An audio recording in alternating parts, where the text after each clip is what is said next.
So it is 4:02 p.m. Tuesday, April the 22nd, 2025, and time to call the Pasco Public Facilities District Board meeting to order. Good afternoon and welcome to the Pasco Public Facilities District Board meeting.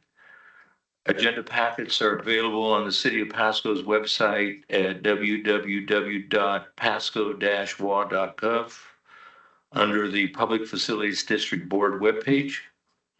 This meeting is also being televised live on PSC-TV channel 191 on Spectrum Cable in Pasco and Richland, and is streamed on the city's Facebook page, website, YouTube channel, and Microsoft Teams.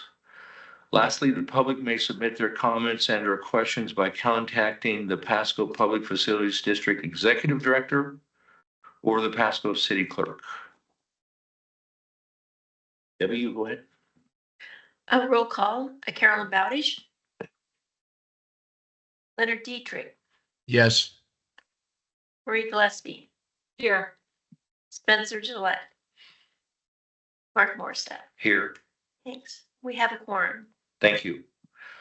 Anybody online or present that's going to want to speak to the board this afternoon, Matt? Nobody online, nobody has submitted a question in advance. Okay, agenda item number 4, approval of minutes. Mr. Chair, I would just note that we do have several people in the audience. I don't know if any of them wants to speak though. No, here to listen. All right, very good. But if you change your mind, let us know, I guess. All right, is that all right with that? Okay. Then back to the agenda and approval of minutes. Is there any questions or comments or corrections to the March 2025 board meeting minutes? I move they be approved as sent. Okay. A second. So it's been moved and seconded to approve the March 2025 meeting minutes as presented. Is there any further discussion? And hearing none, all those in favor of the meeting minutes as presented, please say yes. Yes. Opposed, say no. So the motion carries. Item number 5, claims approval.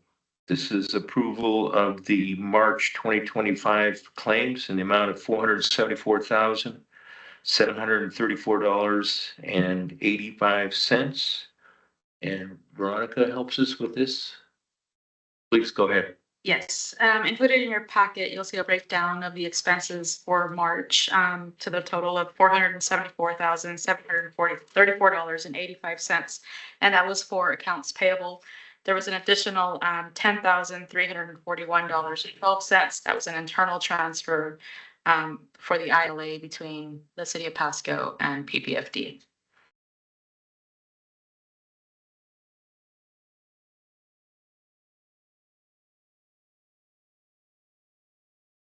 Leonard and Marie, are there any questions for Veronica? None. Marie, you're good? All right, then if someone would please make a motion to pay the bills. Appreciate that. Leonard or Marie? Leonard, you gonna go ahead and make a motion to approve the payment of the bills for March? Go ahead, Marie. I move to approve the March 2025 PPFD claims, accounts payable in the amount of $474,734.85. I'll second. Okay, so it has been moved and seconded to approve payment of the March claims. And is there any further discussion? None? Leonard, you're okay? I'm good. Okay, hearing none, then we'll go ahead and vote on the payment of the claims. All those in favor of the payment of $474,734.85, please say yes. Yes. And opposed, say no. So the motion carries. The yes have it. Item number 6, the financial report. And Veronica, I guess you have A and B, so once you're done with A, we just go ahead and move on to B. Is that all right? Will do. All right, thank you. Okay, so real quick, we postponed the February reports for this month. So I'll just go over those real quick, the balance sheet and the budget performance report. On the balance sheet, you'll see our assets and liabilities for PPFD through February. I'll go more in depth for March just because it's more recent. You'll also see the tax payment there for February and the amount of $34,440.65. For March, though, looking at the balance sheet, you'll see our assets and liabilities there. We still have 41 million invested. 35 million is the bond dollars, 6 million is operational dollars. And then you'll see more in-depth breakdown of our expenses in the budget performance report for March as well. The tax payment for March was $409,220. So that's what we have for March. For B, I included two new, I guess they're just one of their charts. One was Mr. Morissette asked to see what the increase was in tax payments. So what I did was a comparison between 2023 and 2024. So you can see the increase there, and then also 24 and 25. So just January, for instance, 23 to 24, there was a 17% increase. And then from 24 to 25, there was a 6% increase. So we did receive more taxpayer dollars this year during the same time frame, which is March. As the months go on, we'll all continue to put in the data so that you can see what the percentage increase or decreases are. And then the other chart you'll see is a pie chart, and that's directly from our New World software, accounting software, and you'll see a breakdown of or a listing of what we budgeted for, what the contract amount was, how much we have in expenses, and the remaining balance. And this will coincide with what Heath has to his big sheet because we get with each other every month and he makes sure he balances to what we have and vice versa. So I'll add these to the monthly packets for you to review as well. Yeah, I really appreciate the note on increases and decreases from month to month on taxes received. It's going to be very interesting to continue watching that on a regular basis. So Veronica, the 6% in 24-25, that's an increase of 6% over what we received in 23. It's an increase of 6% from January's payment in 24. Oh, okay. Or January's tax receipt payment 24. Okay. So I'm Yeah. doing a comparison from the same period of time just the year before. Gotcha. Thank you. Yes, I like this. This is very helpful. Sure. I always look at the budget, especially for us, not so much as the word budget, but rather cash flow prediction. And would you be able to take what you're learning here and apply that to how we're going to allocate the sales tax collections by month to our 2026 budget? So Sure. instead of straight lining it, that we have some sort of I would guess or hope anyway that December is more than say February's. And so then our cash flow projection would reflect that. Yeah, I should be able to do that. And then Okay. we're still waiting on FCS to complete their analysis as well. So we'll have more budget numbers for 2026 to kind of Sure. align that with. Yeah, so you don't have to change our 2025 budget. Just go ahead and leave it straight line. But I'm Okay. talking about that 2026. Okay. All right, thank you. Mm-hmm.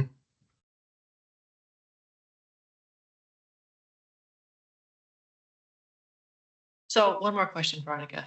Would it be appropriate to say that 2023 being our first year could be called the baseline year? And now we're up 23% from our baseline for January? Yes, because there's nothing to go off of prior to that. That was the first month. In fact, January, we received 2 payments in 2023, and I think it was because it was the first time they had pulled that money for us. So I'm not quite sure that's a firm number, but February would be, so would March, just because of how people were submitting their quarterly tax claims and whatnot. So That's what we have right now. Okay. I would just add that January of 2023, going and eating tacos in the community, some places had the extra 0.2% sales tax, some didn't.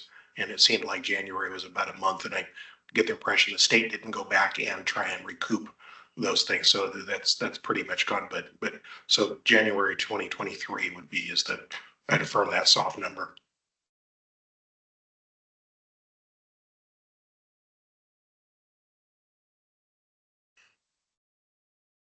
Okay, no more questions for Veronica. Then we'll move on to agenda item number 7, reports from committees. And first, the Design and Construction Committee. Do you guys have a report, Marie? I'm going to give a very, very brief report because a lot of the other things in the agenda are going to cover more about what we've been doing. But I will say that we have met at the job site a couple of times now since we have officially broken ground. And just a reminder that the full permits were received just really 2 weeks ago on April 11th. And I think later we'll see some video that will show us how much progress has been made. But it's off to a good start. There are footings and footings being formed and concrete being poured and grades being placed and pits being dug, and things are moving in the right direction. So it's very good progress. And then, as I said, later on in the agenda, we'll talk about some betterments that the Design and Construction Committee is recommending that we go forward with. That's all. All right, thank you, Marie. Any questions for Marie Leonard since? No, I'm good. Okay, good. All right. Regarding the Budget and Finance Committee, we did not have any meetings during the last month, so we can But actually, check that one off. betterments were actually reviewed by the budget committee Yes. as well. So those are, of course, being shared later on in the agenda. So Yep, very good. All right, item number 8, old business, Association of Washington State Public Facilities District.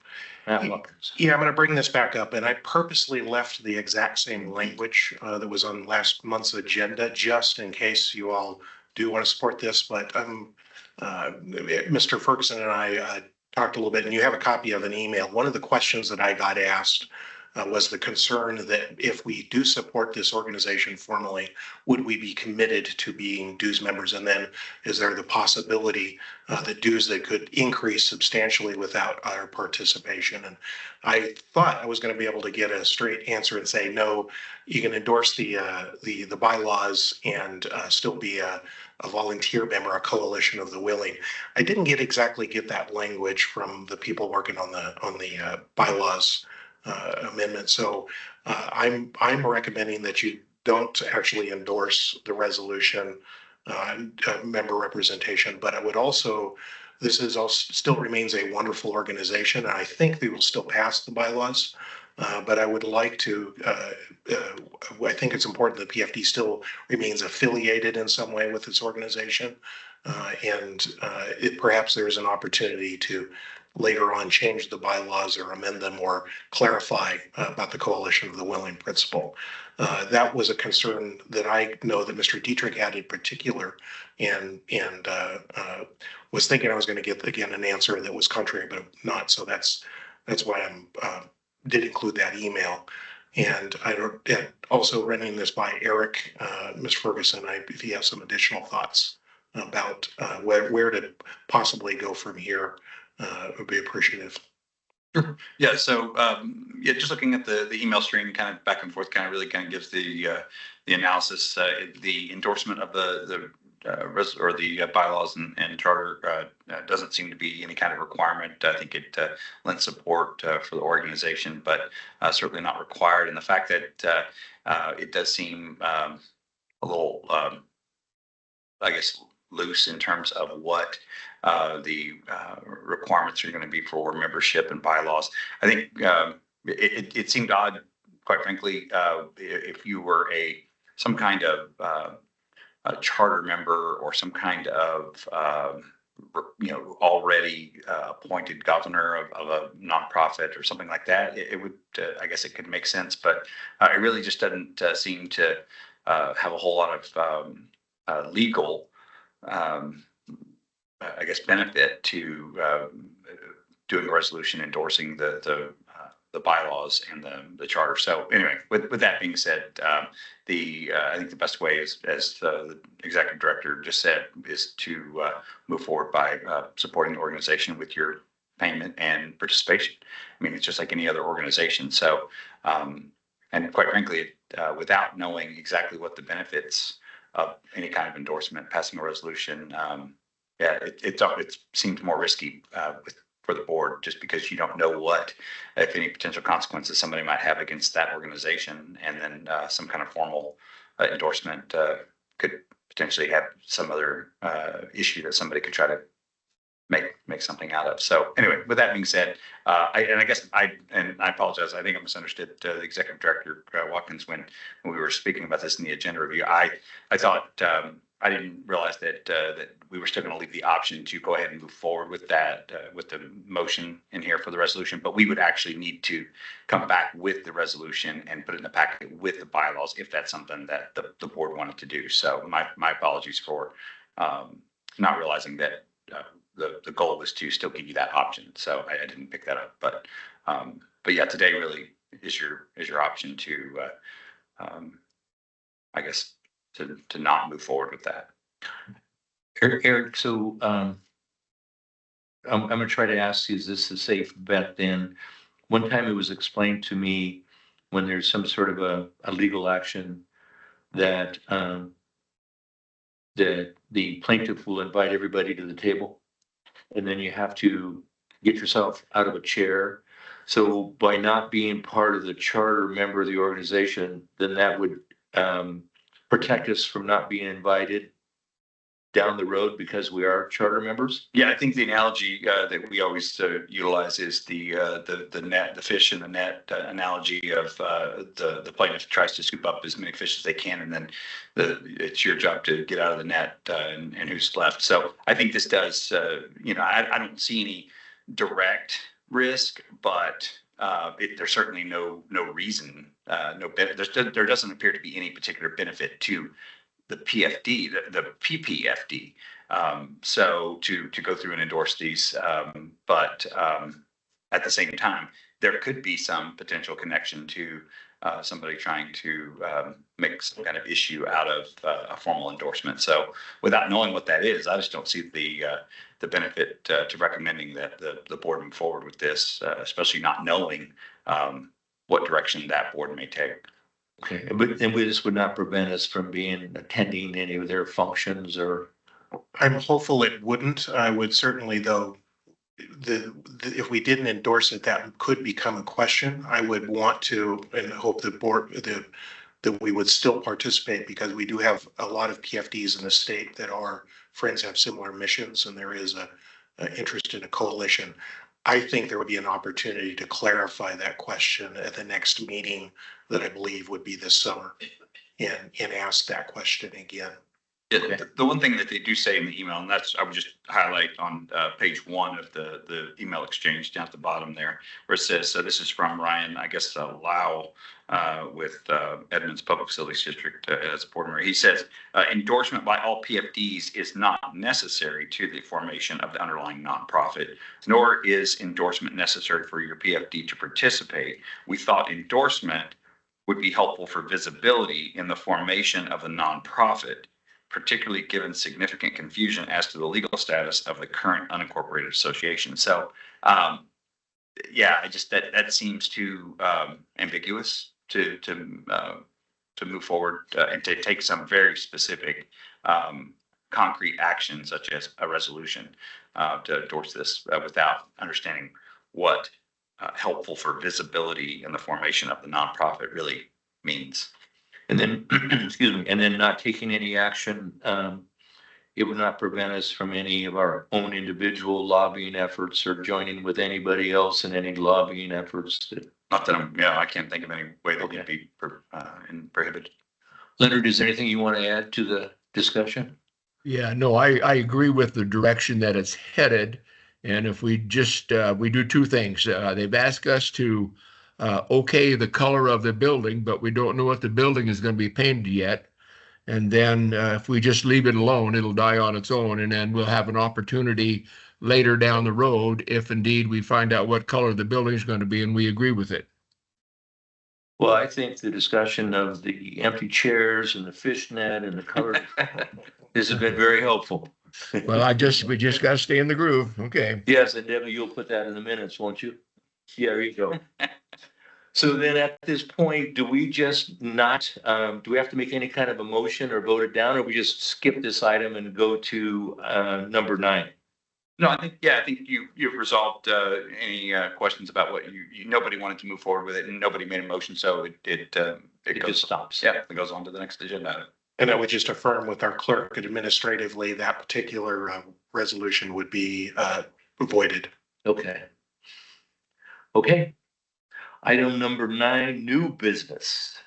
Betterments, round 3, Matt and Jake Hartwig Jake is here this evening instead of Heath Gardner, and I think it would between the two of us, we'll double team this. And if you don't mind, I'll kick off.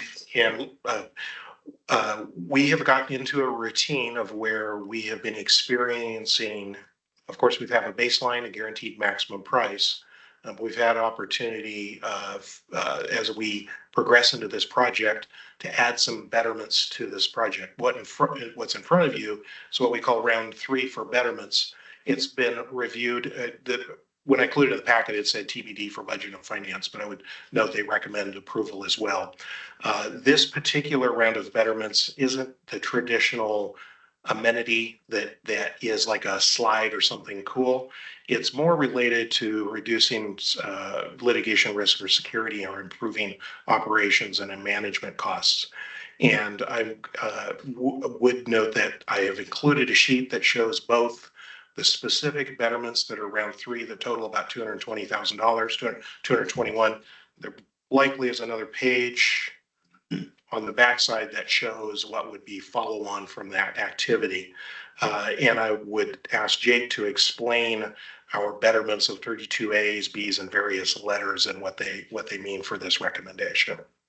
Absolutely. So when the project was done, when the GMP was set up and prepared for, what happened is they put a limited number of access control. And the basic way to think of this, even though these are very interrelated, access control and security cameras, they're interrelated, but they're separate. So we're going to separate these out into 2 different things.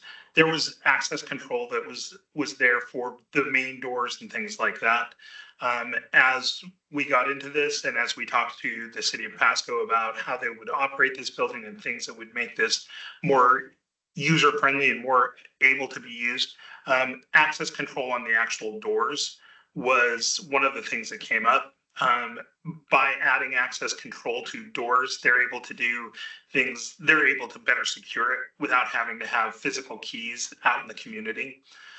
Which means if a lifeguard had a physical key and they just kind of didn't come back to work, that would be a key that was out in the community that you wouldn't have. With access control, it's card key, and that key by number can be just deactivated from the system. So even though you don't get the key back, it doesn't create a security risk. We went through and looked at various ways to improve this. The first one was expanding the access control system to include secure interior spaces and outdoor pool access would be the first part of this. The second would be the safety.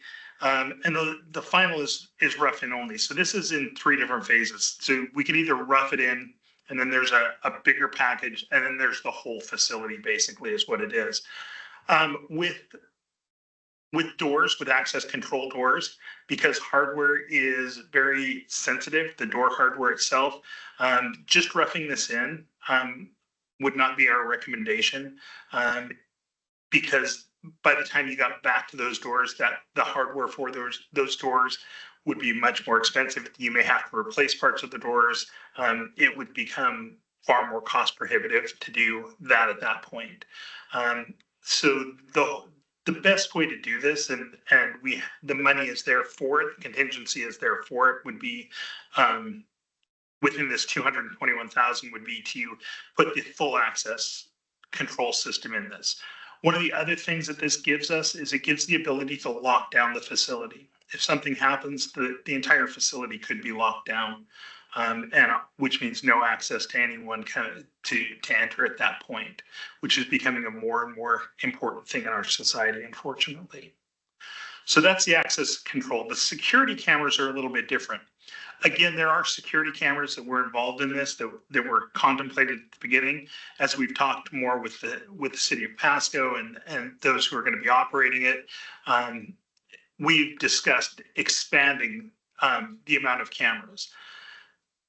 We're going to recommend this a little bit different. Cameras are kind of a nice thing because if you put the infrastructure in there, you can add cameras fairly simply to these, as long as you have the conduit and the raceways in there. Cameras are a less expensive thing. It would be something that we can hold off until we see where we're at with betterments and things like that.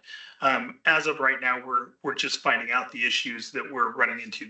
The very first 25% of the construction is probably where we're going to see the things that we don't know. So guarding the contingency a little bit more at the beginning is important. If we put the make ready, the infrastructure in for it, adding these later is not a prohibitive expense, and it's easy to do, even after the time that this whole thing is opened. So the recommendation from your owner's rep would be to accept all of the access control, the three parts of the access control, and the make ready of the cameras.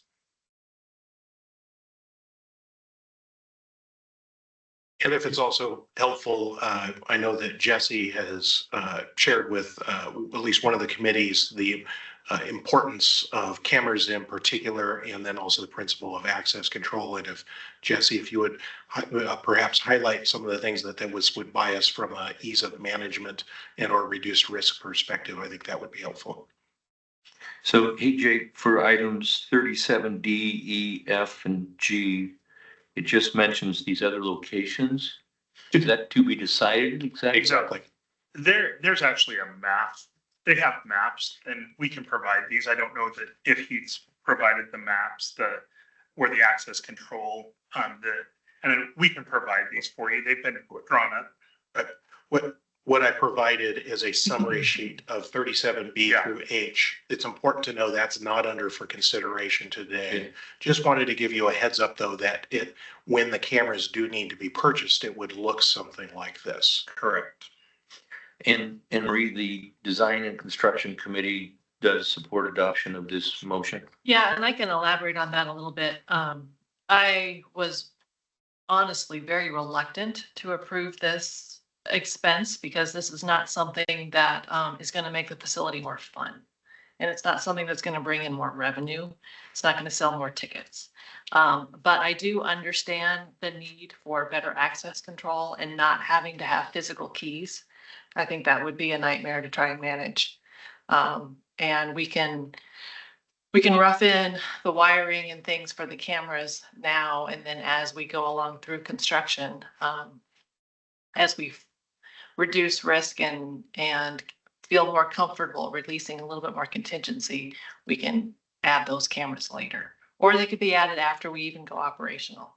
But what's important right now is to provide access control to the doors and do the rough-ins for the cameras. And the Budget and Finance Committee supports the adoption of this Betterments Round 3. Leonard, is there anything you'd like to add to the conversation? Yeah, I'll just add that I think it's a perfect idea at this time. And with Jess's knowledge of what he needs to do for access in and out of the buildings, that's what we ought to go with. And in regards to cameras, two things. You can never have enough cameras for liability standpoint. Just look at the police department and their body cams, and quality of the camera is foremost. Nothing any worse than looking at a screen that has a camera on it, but you can't see what's going on. So spend the money wisely, but put in a quality system that will record and will do it. And if we put the cameras in now, I honestly don't care. I think it's a good idea. Okay, so then someone needs to make a motion to adopt Project Betterment's Round 3 as presented, not to exceed $221,000. I would so move. I second. So it's been moved and seconded to adopt Betterment's Round 3. And is there any further discussion? Hearing none, then all in favor of the motion as presented, please say yes. Yes. Opposed, say no. The motion carries. Item number 10A, Pasco operation and maintenance. Jesse Rice? Mr. Chair, I'm sorry, were you a yes on that? I didn't hear it. Yes. Okay, got it. I mutter too much. Jesse, go ahead. Very good. Good evening. So just a quick update on where we are currently working at in multiple different areas. For our own aquatics program, we have moved forward with our lifeguard hiring process, keeping in mind how that process is currently working, what improvements we may look at adding as we move closer to this facility opening, as well as how we might retain those lifeguards between our busy summer season and when we may slow down with our own dome cover, and then restage for those for opening of your facility as well. So definitely planning in that direction.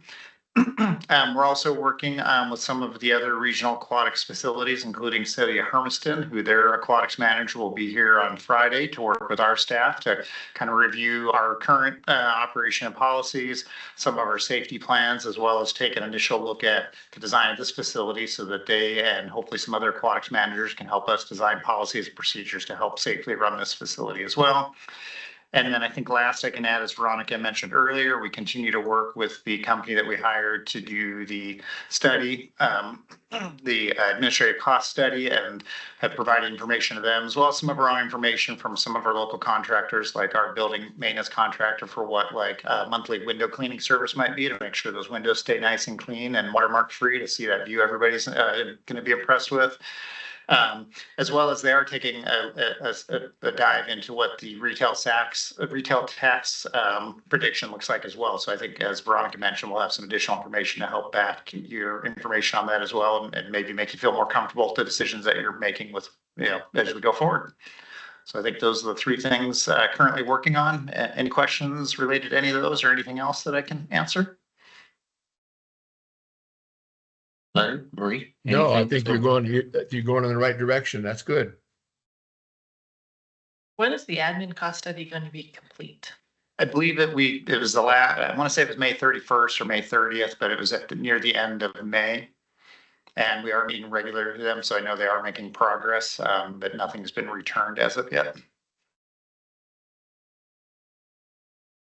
Okay, and then as that admin study comes out, the costs, obviously Veronica will be made aware of them, but is it possible? Yeah, I think if they're good and agreeable, Veronica will present, and if they're not, we'll have that company come in so you can throw your stapler at them. So, but that's kind of that's our plan right now, right? Okay, perfect. So does this go back to the fish in the net story, or? Well, we're all in this together until we're not. And perhaps I would be curious anyway, if the Budget and Finance Committee could somehow be included in the conversation regarding the cost study prior to the board meeting presentation. I think that's something. If it works time wise. Yeah, it's definitely something that we can consider, and we definitely update the executive director on, so that he has an idea what those figures look like. So I think it's going to be based on timing and when those come back and how quick you'd like to see that. But it's anything we do and anything you do is basically public record. So yeah, okay, make that happen. Very good. Thank you. Yeah, I might just add in that if that comes in after our next month's meeting, we might just want to, after you guys get it all settled in, we might want to have a special meeting so that we can all be up to date as to how that looks and how it feels. Just a suggestion. I would be okay with that. Marie? I would have to check my calendar. Okay, very good. I'll be mindful of that and timing wise in between the monthly meetings. If need be, we can do a special meeting. We'll coordinate with the board members to do that if need be. Very Yep. good. I think that'd be helpful. All right, thank you. And then owner's representative report and Jake in his absence. Well, the good news is that we received our permits. Permits are there. They're in the ground. They have first concrete pour has happened. Boughton was very responsible with her schedule. So we remain on schedule, even though there was a little bit of fluctuation. They had time built in that schedule to take care of that. The walls of the surge pits they're basically up with knockouts, spots put in them. So they will be being poured really soon. They've got footings being dug for the natatorium outside walls and things like that. That's something that's ongoing. And they are going to, one part of the schedule, something that we've asked them to do is for our board report, we'll be providing a monthly schedule. So you're able to see where they are in relationship to the overall GMP schedule. So you'll be able to keep that tracking and things like that. Within the next couple of weeks, we'll also be doing the offsite, the electrical utilities in particular, on from Harris Road up through the project. So they're digging the conduits. When I was there last Wednesday, they had half the vaults and all the conduit, and the other half of the vaults were supposed to be there last Thursday. So they're progressing on that. That will be something that'll go in. And after that, they'll put within the same trench, they're going to be putting in the gas piping also. And we're coordinating with FPUD about fiber for internet and things like that. Project costs, Mountain is actually doing a really good job getting their subcontractors and the materials procured early before there are impacts of other economic things coming on. Some of the things that have come up though is the fees, especially for the water costs, appear to exceed the budget. What we had budgeted, there was money budgeted in there, but it's a little higher than we anticipated. The city has asked a third-party independent to look at that, and that is for the potable water. The irrigation costs have already been taken care of. There's latecomers costs for the sewer and water that are also expected. We're still working on those. We are holding a line item in our contingency. The contingency log that was provided with this month's board report holds a $200,000 contingency in there. But there are also some other line items that don't appear to be that they're going to be used. So we may or may not have that come out of contingency. We're still trying to determine. It'll be easier to determine how much it is once we know what the actual cost and where it's coming from. But that's something we're tracking very closely. And it's something that we want to be aware of. But we don't think that it's going to be as impactful as we once thought a couple of weeks ago. One other thing that's happening out there is we're realizing now that we have people out there and we have vegetation pulled off, that the sand moves out there a lot more than anybody realized. And so we've already put some things in place. We already had planned for vegetation outside of the fenced area. We're planning on putting that in this summer as opposed to after the whole thing was up, so that we can start that vegetation can be up and catching sand as it goes. We're also working with local engineers and other places that are having the same issue in those areas to try and get ideas and try and figure out the best way to mitigate this. Part of the issue is a lot of this is coming off site. We're right by the American Rock Pit, and so that stuff comes up and over the hills. So we're trying to we're in talks with the owner and things like that about there's an obligation for them to keep their dust levels down and things like that. So we're talking to them about that also. Finally, one of the things that I wanted to point out is one of the things that Boughton and the design team is doing is they're doing what's known as a conflict risk model on this. So basically, they're using a program called Navisworks, loading all their models in it. They meet weekly. It's going better than expected. It basically is going through and saying, this pipe for mechanical is running into this pipe for the pool, so somebody's got to move something. They're farther ahead on this model than they thought they would be. And the changes, I've been sitting into these meetings on Tuesdays, and honestly, there's very few issues, especially for a project this size with so many different things going in it.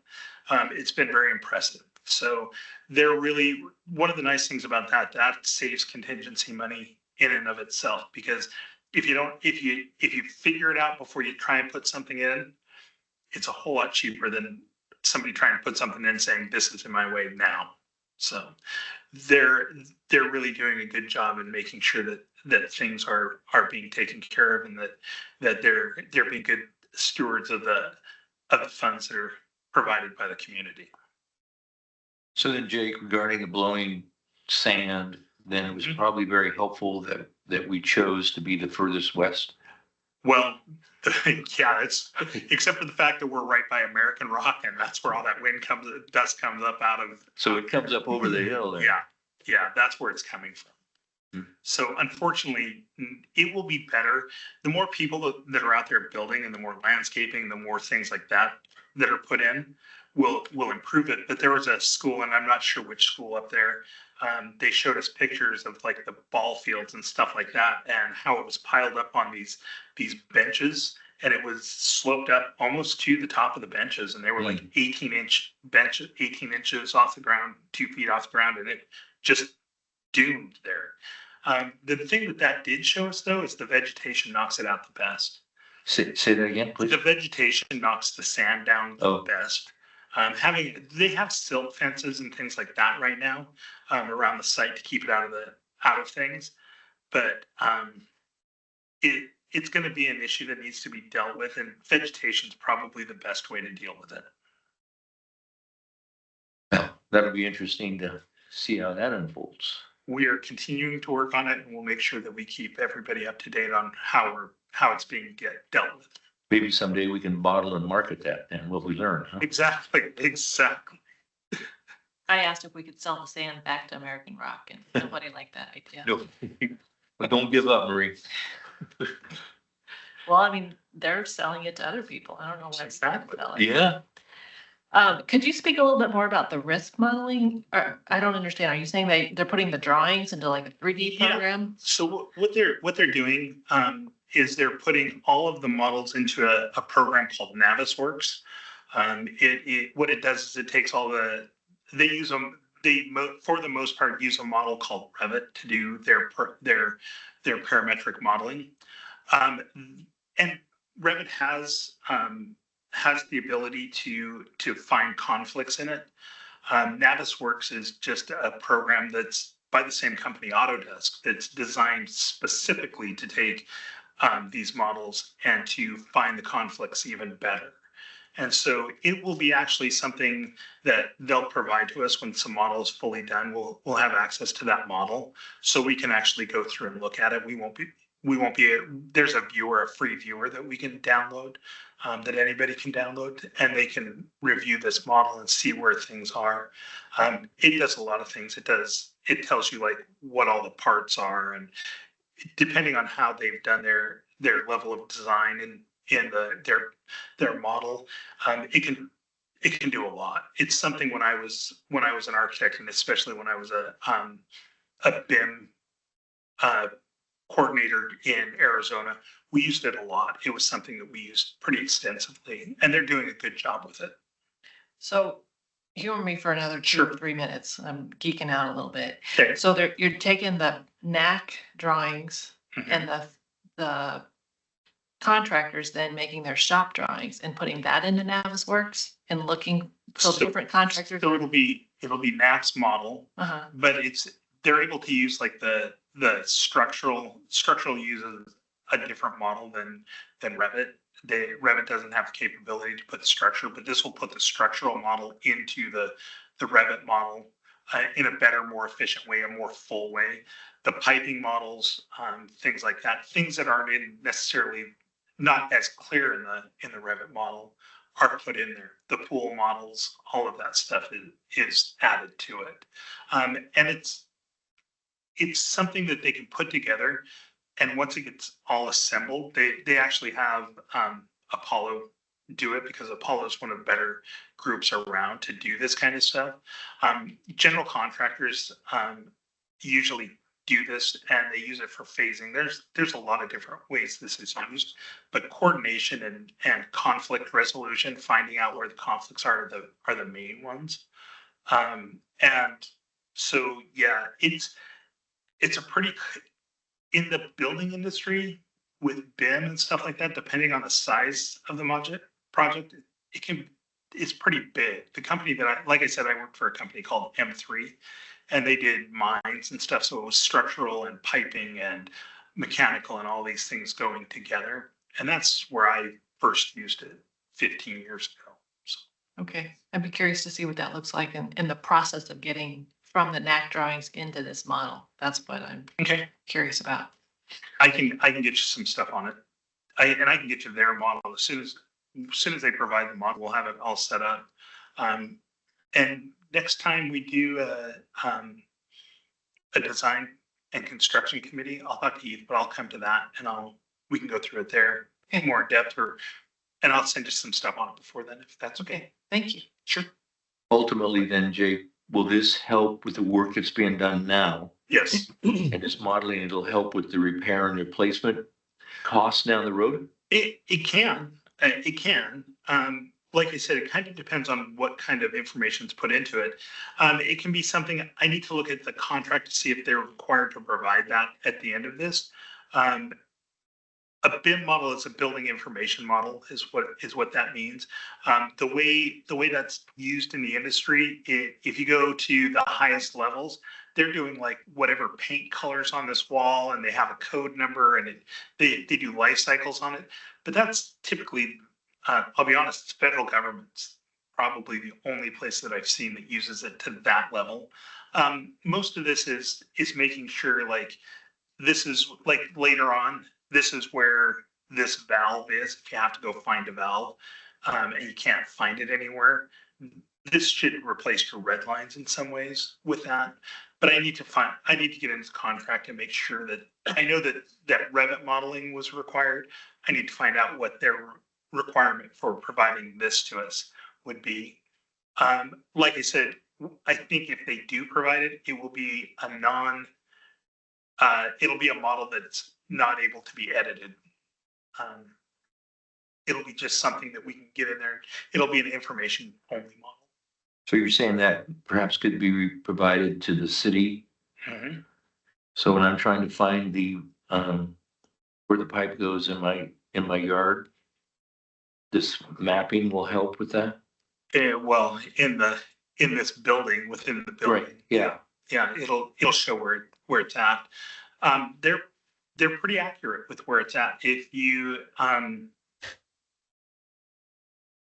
I don't, do you have Procore that you're going to show pictures of? We do have, a variety of us have access to it. In Procore, in the pictures, if you see the walls that are on there now, there are all these circles on these walls. Those are the knockouts for the piping. And that's showing where the level of the conduit and all those things are coming through those concrete walls. They use this to make sure that those are the proper spots. Good to hear. Yeah, my 100%. comment on that, or my question would be, and you've already touched on it, but if we could have a thumb drive of that within the city system, and in 10 years, if you're looking for the valve to tap on, Mark, that you'd find exactly where it's at. So I think that's a tool that we should work on. And I've already asked that it be made available when it's done to the owners group, and Jordan has been willing to. I just need to make sure that there's no other issues with it. I think as long as we're unable to edit it or use it somewhere else, that there shouldn't be a problem for it. As long as it's used for the building itself, it should be fine. Yeah, from a maintenance item and with your descriptions that was doing, I understood that you were already doing that. So you're doing a good job. Thank you. Okay, any other comments, questions for Jake? If there are none, then we'll go on to the executive director's report. Matt? And I'm just going to pause just for a moment and note there's a little bit of overlap on some of these things. And when you brought me on, which is going to be 3 years ago in August, to go from nothing to a facility, I expected, or I did this variety of work to bring on different entities to help you out as an organization. And bringing on the owner's representative was probably the single best thing that this organization did. And I want to thank the board for supporting that. And Winnoha has been doing a great grip, listening to Jake and also listening to Heath, particularly as we started construction. These variety of things that are challenges, there's no way possible. I certainly could have done it, and to be able but also be able to contribute. It has also crossed over a little bit of some of my expertise and skills. And that also has dovetailed well into the cooperative relationship that we've had with the city of Pasco. What I'm hearing is a collaborative relationship with our owner's rep, the city, as well as by design and intent with the progressive design build process. There are, as Jake pointed out, a little bit of a hint to some of the challenges coming up, talking about water rights. This also carries over to my experience when I was a council member, and know that also the city council has recently upped the rates and the cost for water rights, more so than we maybe have budgeted. I'm glad to see that the contingency should be able to deal with that, or as Jake hinted, maybe there's some other things going on there. I also note, and I believe I'm talking with Heath, certainly, and hopefully Jake affirms, the number of unknown unknowns are decreasingly fairly rapidly, and we're hopeful the amount of unknowns are becoming a lot fewer at this point. We're just 13 months from completing this project to be open, and tonight's meeting, not a lot on the agenda tonight, and I think that probably also speaks well that as we're in this construction portion of the phase of the project, I think things are going well, and I knock on wood, knowing that there's going to be something that's going to be a surprise, and appreciate that, but we're working diligently through those. I thought about leading off with that point, and I think that's a larger and more important point, but also remembering I grew up in this area with farmers, and there was a saying, you don't farm your field, you farm the neighbor's field to the west that was 20 years ago. And this has been true with sand that generally migrates from the west to the east. And I'm also, as Jake talked about the school, I'm pretty sure that was a case. Maybe you remember Broadmoor Road 100, sand dunes right on the edge of the Broadmoor development. I think a lot of that landed in the yards of the people in the Mediterranean villas and Delta High School. We are now experiencing that because that new sand dune, so to speak, is to the west of us in the gravel pit. I'm hopeful that combining us planting on our border, but also maybe our friends of the city of Pasco who have a right of way on Oracle Road 110. Call those the carrots, the things that we can do. There might end up becoming a point in which maybe we need to ask for enforcement on some sand from our neighbors to the west. Maybe, but hopefully we don't have to get to the stick point. So the sand issue, letting you all know that is a concern, but working through it is the right way to go about it, and I appreciate that. A couple of little details reports. Something I worked on. I got you all to agree to give the city a little bit of right of way for an eventual street light.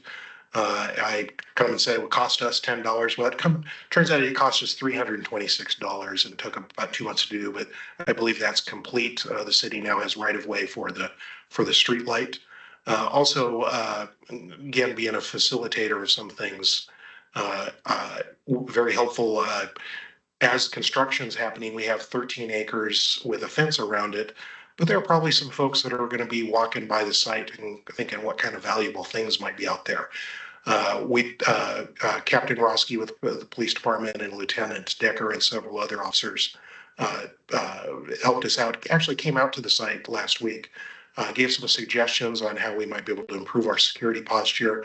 Vice versa, they're also aware of we're building a $40 million project, so we do some increased patrols and that sort of thing. So, and I think also the cops were really excited to see an aquatics facility, so we also gave them a tour. So more examples of that cooperative approach. Been doing more site visits. I also note that people in the community are noticing that the city of Pasco is covering Memorial Pool, and that of course there is a connection. Everybody thinks the new aquatics facility is the city of Pasco, vice versa. All of that connectedness. I just see Pasco emerging as the important aquatics leader in the Tri-Cities. And just as a note, we'd also talk about these things about security and reducing risk. You all as an organization have spent 2 decades now building an aquatics facility, and that's the focus, and will still be the focus for the next 13 months till we get that ribbon cutting actually happen. I just would like to invite you to think about the concept that the Pasco Public Facilities District not only has an opportunity, but also a responsibility of being the biggest, newest kid on the block with the coolest new aquatics facility, to make sure that our youth and citizens take swimming lessons, be safe around the water. And I think there's going to be an opportunity for the PFD to be able to help take the quality of that up another level, because Pasco is going to go from having just Memorial Pool to the aquatics facility. And by my calculations, some pool space that will make Pasco have twice as much pool space, public pool space, as Kennewick and Richland combined. So something you might want to think about is, I think we'll be hearing more about safety, because managing and operating this will be a thing that'll be emerging during the next year. With that, I also note that I forgot on the agenda to include an ambassador section, so I'd ask after I'm done giving my report, I do know that if you want to give a chance to have an ambassador speak, I apologize for not getting that on the agenda this month. And that concludes my report, and be open to any questions or comments. Oh, is there anything you would like to add? Nope. It was a lot, wasn't it? Starting to see piles of sand where search tanks are going, and echoing what Matt said, more and more people are coming to the realization that we are going to have a year-round water facility. Many still don't know it, but just like last week, somebody said, "Are we ever going to get that in August?" And then when they roll around, that's pretty good. Yeah. Mentioned to him 13 months. It has been important. They've been important for a long time with our 2 neighborhood pools that went away about 15 years ago. Memorial pools renovated. Heard just the other day, Ken was talking about doing something, trying to keep up.